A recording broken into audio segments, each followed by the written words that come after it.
हिजोको तिम्रा के छन् छानबिन गर्दैछु, फाइल खुल्दैछ, खुलोस् मान्यज्यू सम्मानज्यू। मेरो त मेरैदेखि छानबिन होस् भन्दैछु, म अहिलेको होइन। त्यसै सम्मानज्यू पुराना र नयाँको विषय होइन, विधिको विषय हो, पद्धतिको विषय हो, नैतिकताको विषय। महोदय कि अर्थमन्त्रीजीले 7वटा करका दरहरू हेरफेर गरे भनेर खुल्लमखुल्ला स्वीकार्नुभयो, यो आर्थिक अपराध हो। हामीले त्यो अपराध गर्नु भनेका थिएनौँ, जिज्ञासा राखेका थियौँ, तर उहाँले चाहिँ धम्की दिँदै यो मैले गरेकै हुँ के गर्छौ भन्नुभयो। यो संसदको मानहानि भएको छ। सम्माननीय सभामुख महोदयले यसमा रुलिङ हुनुपर्छ, छानबिन गरिनुपर्छ। यस प्रकारको अपराध गर्न पाइँदैन सभामुख महोदय। खुल्लमखुल्ला उहाँले स्वीकार्नु, यो रोस्टमबाट रेकर्ड छ। र त्यसको लागि म के पनि भन्न चाहन्छु भने पुरानाले गरे, पोहोर साल चाहिँ 73वटा हेरफेर गरेँ मैले, अहिले जम्मा 7वटा गरेँ भन्नुभयो।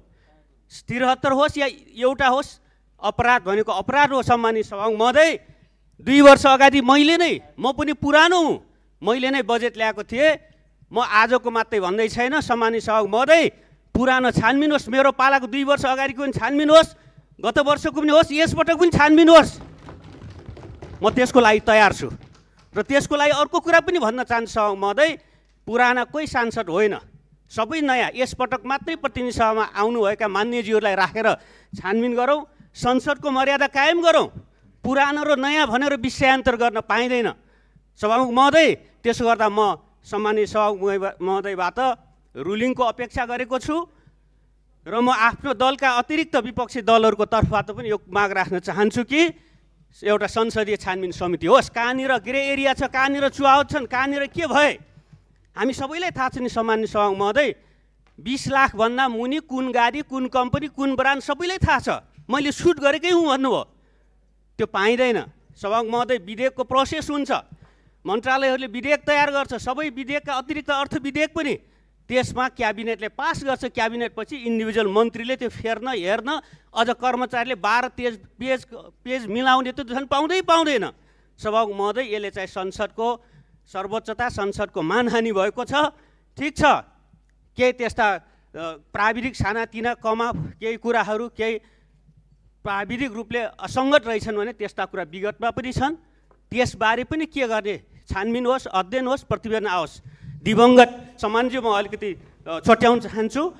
दिवंगत तत्कालीन अर्थमन्त्री भरतमोहन अधिकारीजीको समयमा बजेट लिक भयो भनेर पढ्नु अगाडि नै सार्वजनिक मिडियामा आइसकेपछि छानबिन समिति बन्यो। छानबिन समिति डिटेल बजेटका प्रोसिड्युरहरूको बारे संसदीय समितिले प्रतिवेदन दिएपछि 68 सालपछि लगातार त्यही प्रोसिड्युरमा चाहिँ बजेट बन्ने गरेको छ। 3 महले बनाएर विभागहरूले दिन्छ, त्यसमा माइनेटहरू हुन्छन्, छलफल हुन्छ, सबै थोक हुन्छ, सरकारवालासँग हुन्छ। र अर्थ मन्त्रालय तयार गरेर कानुन मन्त्रालय सहित भएर बजेट चाहिँ क्याबिनेटमा जान्छ। विधेयक क्याबिनेटले टुङ्गो गरेर मात्रै, त्यो अर्थमन्त्रीजीको होइन, त्यो नेपाल सरकारको बजेट हो। त्यो विधेयक नेपाल सरकार क्याबिनेटले मात्रै पास गर्न पाउँछ र यहाँ आउँछ। र त्यसमा आवश्यक संशोधनहरू, परिमार्जनहरू हुन्छन्। अर्थ विधेयक संवेदनशील भएको हुनाले त्यसका अलिकति जटिलताहरू छन्। तैपनि सम्मानित सभामुख महोदय, हाउसमा टेबल भइसकेको कुरा, कर्मचारीले चेन्ज गर्ने, पेज घटाउने, अझ झन् करका दर 7-7वटामा खुल्लमखुल्ला हेरफेर गर्ने छुट हुँदैन सम्मानित सभामुख महोदय। सरकारलाई त्यो छ, सरकार जहिले पनि बहुमतमा हुन्छ। त्यसो गर्दा यदि असाध्यै जरुरी चिज छुट्यो भने भोलि क्याबिनेटले हेरफेर गरेर फेरि संसदलाई जानकारी गराउने प्रक्रिया पनि छ सभामुख महोदय। यसको अर्थ केही चलाउनै पाइन, हल्लिनै पाइँदैन, जे लेखियो सिद्धियो भन्ने होइन, तर प्रक्रिया ड्यु प्रोसेस गर्नुपर्छ सम्मानित सभामुख महोदय, हरेक चिज।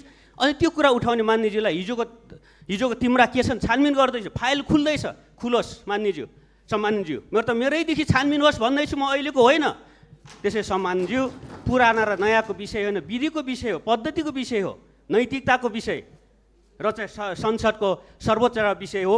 यो कुरा गम्भीर रूपले मैले ध्यानाकर्षण गरेको छु। छानबिन समिति बनोस्, छलफल होस्। अहिलेको हुन्छ अहिले, गत वर्षको अझ अर्को गर्ने हो भने पनि गरौँ, तर अब यसरी हुँदैन सम्मानित सभामुख। एउटा प्रोसेस, यो सम्मानित सदन नयाँ पनि हो, नयाँ साथीहरू आउनु भएको छ, नयाँ भावनासहित आउनु भएको छ भने यसबाट एउटा ब्रेक थ्रु पनि गरौँ।